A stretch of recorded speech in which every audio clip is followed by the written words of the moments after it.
तो जुनवू एक average gaming streamer है जो रात भर गेम खेल के सुबह 10 बजे तक सोता रहता है और इसके माँ बाप भी इसे कुछ नहीं कहते क्योंकि लाइव स्ट्रीम और सुपर चैट से घर में मोटा पैसा आ रहा है जिन्हें उड़ाने के लिए इसके माँ बाप आज शॉपिंग करने के लिए गए हैं। अब जुनवू हमेशा की तरह 10 बजे उठा और हाथ मुंह धोकर सीधे लाइव स्ट्रीम पर बैठ गया। हाय गाइस, मेरा नाम है डायनोमो69। अब जुनवू पबजी खेल ही रहा था कि उसे घर के बाहर से बहुत सारे लोगों के चिल्लाने की आवाज आने लगी। साला चैन से पबजी लाइव स्ट्रीम भी नहीं करने देते। यही सोचकर जब वो देखने के लिए अपने घर की बालकनी पर गया तो वहाँ उसकी आंखें फटी की फटी रह गई क्योंकि वहाँ सभी लोग इधर उधर भाग रहे थे और एक दूसरे को काट रहे थे, जिसे देखकर जुनवू की फटके 4 हो गई कि तभी उसने एक स्कूल की लड़की को अपनी माँ को ही काटते देख लिया, जिससे अब जुनवू की फटके 4 हो गई। जिसके बाद उसने ये जानने के लिए कि ये सब क्या हो रहा है टीवी पर न्यूज चेक किया तो पता चला कि शहर में एक खतरनाक वायरस फैल गया है जिस वजह से लोग ज़ॉम्बी बन रहे हैं। और तभी जुनवू के फ्लैट में ज़ॉम्बीज से बचकर उसका पड़ोसी मॉर्टल 69 घुस गया, जिसे देखकर जुनवू ने उसे तुरंत बाहर निकलने के लिए बोला, पर उसने उसके बाथरूम को यूज करने की रिक्वेस्ट की जिसके बाद वो चला जाएगा। तो जुनवू उसकी बात मान गया और फिर जब वो उसके वॉशरूम में गया तो जुनवू को न्यूज से पता चला कि इस वायरस से इन्फेक्टेड लोगों के लक्षण में पहले तो उनकी आंखें लाल हो रही हैं और फिर वो ज़ॉम्बी बन जा रहे हैं। तभी उसका पड़ोसी भी वॉशरूम से बाहर आ गया जिसकी आंखें लाल होने लगी क्योंकि उसे ज़ॉम्बीज ने काट रखा था। जिसके बाद वो पूरी तरह ज़ॉम्बी में बदल गया और उसने जुनवू को खाने के लिए उस पर हमला कर दिया, लेकिन जुनवू ने जैसे तैसे उसे लात मारकर दरवाजे से बाहर निकाला और दरवाजा बंद कर दिया।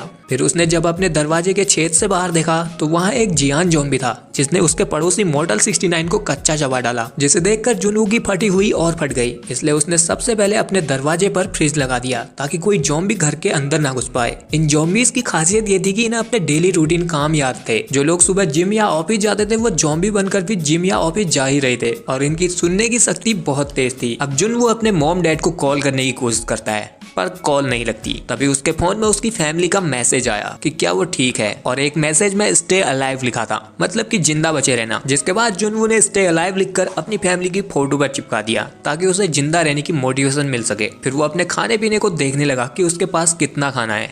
इसके बाद उसने अपने एड्रेस के साथ अपनी एक फोटो ली और उसे इंस्टाग्राम पर #StayAlive लिखकर पोस्ट कर दी ताकि कोई उसकी मदद के लिए इधर आए। अब आज का दिन उसने ऐसे ही सोकर गुजार दिया और फिर अगले दिन जब वो उठा तो वो अपने ड्रोन से अपने अपार्टमेंट को देखने लगा कि बाहर का हाल क्या है। तो वहाँ उसके पूरे अपार्टमेंट में सभी ज़ॉम्बीज बन चुके थे, जिससे जुनवू परेशान हो जाता है। तो वो अपने दिमाग को शांत करने के लिए पबजी खेलने के लिए बैठ गया, पर थोड़ी ही देर में इस एरिया का नेटवर्क ही चला गया, जिससे जुनवू को बहुत गुस्सा आया, पर वो कुछ कर तो नहीं सकता था, इसलिए वो फिर से सो गया। फिर रात में उसने किसी के भागने की आवाज सुनी तो उसकी नींद खुल गई और उसने देखने के लिए अपनी बिल्डिंग के बाहर देखा तो वहाँ एक पुलिस वाली ज़ॉम्बीज से भाग रही थी। उसके पास एक गन भी थी जिससे उसने 2-4 ज़ॉम्बीज को उड़ा दिया, पर तभी उसे बाकी ज़ॉम्बीज ने पकड़ लिया और वो उसको अपना डिनर समझकर खाने लगे। ये देखकर जुनवू ने उस लड़की की मदद करनी चाहिए, इसलिए वो बालकनी से जोर जोर से चिल्लाने लगा,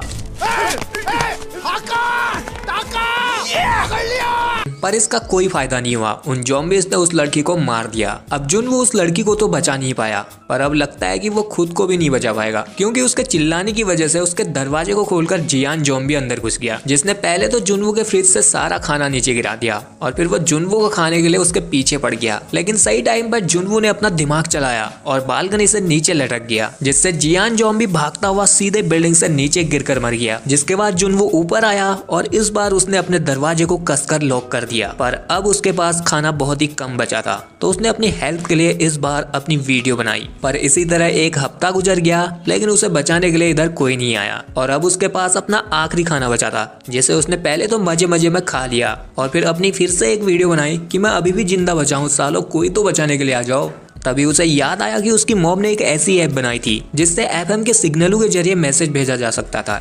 इसलिए वो अपने फोन में एफएम चलाने के लिए अपने घर के हेडफोन जैक को ढूंढने लगता है, पर उसके घर में सभी हेडफोन ब्लूटूथ डिवाइस वाले थे, जिससे उसे आज हेडफोन जैक की कीमत पता चली। अब इसी तरह 15 दिन गुजर गए और अब उसका खाना पानी भी पूरी तरह खत्म हो चुका था। इसलिए उसने अपने डैड की दारू की बोतलें खाली करना शुरू कर दी, जिससे उसे पहले तो बहुत मजा आ रहा था, अरे बुढ़ मराए ज़ॉम्बीज, मैं तो नाचूंगा। लेकिन फिर उसे हेल्यूसिनेशन होने लगा कि उसके मॉम डैड घर आ गए हैं और सब कुछ नॉर्मल हो गया है। पर होश में आने के बाद उसे पता चला कि बस ये तो एक सपना था, जिससे उसे बहुत दुख हुआ और बिना आवाज के रोने लगा क्योंकि उसने आवाज की तो ज़ॉम्बीज वहां आ जाएंगे। तभी उसके फोन में थोड़ी देर के लिए नेटवर्क रिस्टोर हुए, जिससे उसके फोन में उसके मॉम डैड के भेजे गए वॉइस मैसेजेस आ गए, जिसे सुनने के बाद जुनवू को पता चला कि उसके मॉम डैड भी ज़ॉम्बीज़ की चपेट में आ चुके हैं। जिसे जानकर जुनवू को बहुत गुस्सा आया और वो अपने घर की अलग अलग चीजों को तोड़ने फोड़ने लगा, जिसके बाद वो गुस्से में अपने फ्लैट से बाहर भी आ गया और एक ज़ॉम्बीज़ को तो उसने जान से मार दिया।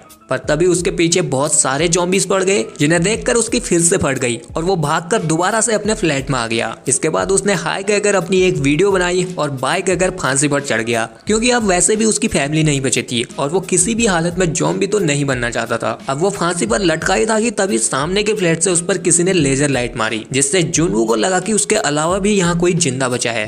तो वो जैसे तैसे करके अपने आप को फांसी के फंदे से निकाल लेता है। जिसके बाद उसने बालकनी से बाहर देखा तो उसके सामने के फ्लैट में एक लड़की थी जो कि अब तक जिंदा बची थी। उसका नाम किम यून था और वो बहुत समझदार लड़की थी, क्योंकि उसने अपने घर के गेट पर एक ट्रैप लगाया था जिसमें एक ज़ॉम्बी भी फंस गया था, जिसे अब किम यून मार देती है। जिसके बाद किम यून और जुनवू फोन स्क्रीन में लिखकर अपना अपना नाम बताते हैं और एक दूसरे से बातें करते हैं। अब जुनवू मेरी ही तरह इंट्रोवर्ट था, क्योंकि वो दिन भर तो गेम ही खेलता रहता है, तो उसे समझ नहीं आ रहा था कि क्या बात करनी चाहिए। और उधर किम यून उसे बेवकूफ समझ रही थी। अब जुनवू काफी दिनों से भूखा था, तो किम यून उस तक खाना पहुंचाने के लिए एक बॉल पर रस्सी बांधती है और उस बॉल को उसके फ्लैट की तरफ फेंकती है, पर वो बॉल वहां तक नहीं पहुंच पाई और नीचे रोड पर गिर गई। तो फिर जुनवू ने अपना दिमाग चलाया और अपने ड्रोन के जरिए किम यून तक रस्सी पहुंचा दी। जिसके बाद किम यून ने उसे एक बैग में खाना और पानी भेज दिया। लेकिन जुनवू जब खाना खा ही रहा था तो वो देखता है कि किम यून ने जो बॉल फेंकी थी उसे एक ज़ॉम्बी ने पकड़ लिया है, जो कि पहले एक फायर फाइटर था। इसलिए वो उस रस्सी से ऊपर चढ़ने के लिए उसे खींचने लगा और उधर वो रस्सी किम यून के टेबल से बंधी थी, तो वो ज़ॉम्बीज़ के खींचने की वजह से अपनी जगह से मूव हुआ, जिससे किम यून की भी चोट लग गई और वो वहीं पर बेहोश हो गई। और यहाँ वो ज़ॉम्बी उस रस्सी के सहारे ऊपर चढ़ने लगा, जिसे देखकर जुनवू ने किम यून को बचाने के लिए अपना ड्रोन उस ज़ॉम्बीज़ की तरफ भेजा और उसके चेहरे पर एक कट भी लगा दिया। पर तभी उसके दरवाजे पर भी बहुत सारे ज़ॉम्बीज़ दरवाजा खोलने की कोशिश करने लगे, जिससे जुनवू का ध्यान ड्रोन के कंट्रोल से छूट गया और वहां उस ज़ॉम्बीज़ ने उसके ड्रोन को पकड़कर तोड़ दिया। जिसके बाद वो ज़ॉम्बी किम यून की बिल्डिंग तक पहुंच भी गया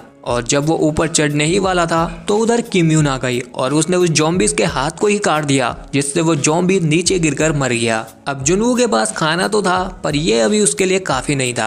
तो जुनवू डिसाइड करता है कि वो अपने आस पड़ोस के फ्लैट में जाएगा और वहाँ खाने की चीजें ढूंढेगा। तो वो रात में चुपचाप से अपने कमरे से बाहर निकला और उसने एक मरे हुए ज़ॉम्बी के जेब से उसके फ्लैट की चाबी निकाली और उसके फ्लैट में चला गया, जहाँ जाकर उसे पता चला कि ये घर तो किसी ट्रैकिंग करने वाले का है। इसलिए उसे यहाँ बहुत काम की चीजें भी मिल गई, जैसे खाना, हेडफोन जैक वाली केबल और वॉकी टॉकी। तो उसने जल्दी से खाने की चीजों को बैग में भरा और यहाँ से निकलने लगा। पर तभी यहाँ इस फ्लैट का ओनर ज़ॉम्बी आ गया, जिसने जुनवू को काटने के लिए उस पर हमला किया। पर जुनवू उसे उसकी मरी हुई बीवी के पास छोड़कर अपने कमरे में भाग आया। जिसके बाद उसने तुरंत हेडफोन जैक से एफएम चलाने की कोशिश की, पर वो भी ज़ॉम्बीज़ फैलने की वजह से बंद पड़ा था। अब जुनवू अकेला बोर हो रहा था, तो उसने किम यून से बात करने के लिए उसके बैग में एक वॉकी टॉकी और कुछ खाने का सामान भेज दिया। जिसके बाद इन दोनों की बातें होने लगी, जिससे जुनवू को पता चला कि किम यून को ऊंचाई से डर लगता है। इसके बाद दोनों ने साथ में अपने घर में मैगी बनाकर खाई। तभी इन्हें बारिश आ रही है जैसी आवाज सुनाई दी, तो वो दोनों अपने बर्तनों को बालकनी पर रखने लगे।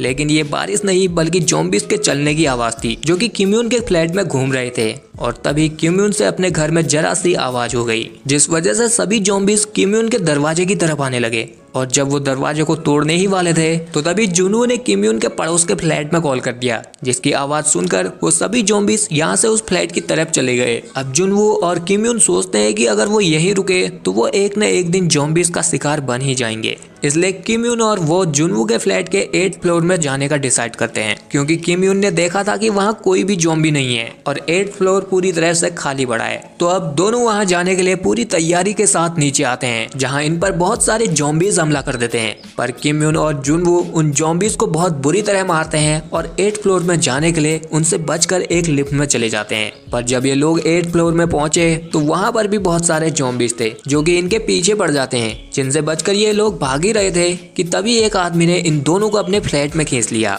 यहाँ किम यून को शक हो रहा था कि वो आदमी उनकी मदद क्यों कर रहा है, पर जब उस आदमी ने उन्हें खाना ऑफर किया तो दोनों खाने पर टूट पड़े। लेकिन वो आदमी था बहुत ही हरामी, उसने इन दोनों के खाने पर बेहोशी की दवाई मिला रखी थी, जिससे ये दोनों बेहोश हो जाते हैं। दरअसल इस आदमी की वाइफ ज़ॉम्बी बन चुकी थी जो काफी दिन से भूखी है ये सोचकर इस आदमी ने इन दोनों को उसे डिनर में देने का सोचा था और फिर इसने किम यून को अपनी वाइफ के कमरे में डाल दिया। तभी यहाँ जुनू भी होश में आ गया और उसने इस आदमी को गन पॉइंट करके उस दरवाजे को खुलवा लिया और वहाँ किम यून ने भी उसकी वाइफ के मुंह में एक प्लास्टिक को लपेटा था और जैसे ही दरवाजा खुला तो उसने उस आदमी के ऊपर ही उसकी वाइफ को छोड़ दिया जिसने उसे काट लिया और उसका हस्बैंड अपनी जॉम्बी बीवी को गले लगाकर मर गया। अब इससे पहले कि वो भी जॉम्बी बनता किम यून ने उन दोनों को गोली मार दी, पर गोली की आवाज सुनकर नीचे के जॉम्बीज के कान खड़े हो गए और वो सभी भी ऊपर आने लगे, जिन्हें देखकर उधर किम यून ने मरने का डिसाइड कर लिया और उसने जुनवू को गन देकर उसे मारने के लिए कहा। पर तभी उन्हें बाहर हेलीकॉप्टर की आवाज सुनाई दी, जिसे देखकर उन्हें लगा कि वो दोनों बच सकते हैं, इसलिए दोनों जॉम्बीज का मुकाबला करते हुए बिल्डिंग के छत पर पहुंच गए।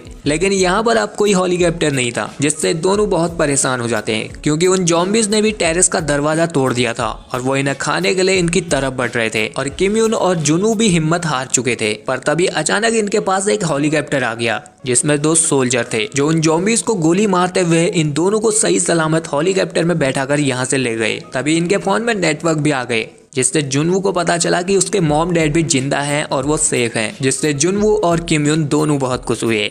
और फिर आखिर में हमें पता चला कि जुनू के #स्टे अलाइव पोस्ट की वजह से वो लोग बच पाए, क्योंकि स्टे अलाइव बहुत ही ज्यादा वायरल हो गया था और सभी लोग जो भी ज़ॉम्बीज के बीच फंसे थे वो #स्टे अलाइव लिखकर पोस्ट कर रहे थे, जिस वजह से सरकार उन तक पहुंच रही थी और उन्हें बचा रही थी। और यहीं पर कहानी का दी है। सो आई होप कि आपको ये वीडियो पसंद आया है। आया तो इस वीडियो को लाइक शेयर के साथ चैनल को कर लीजिए सब्सक्राइब।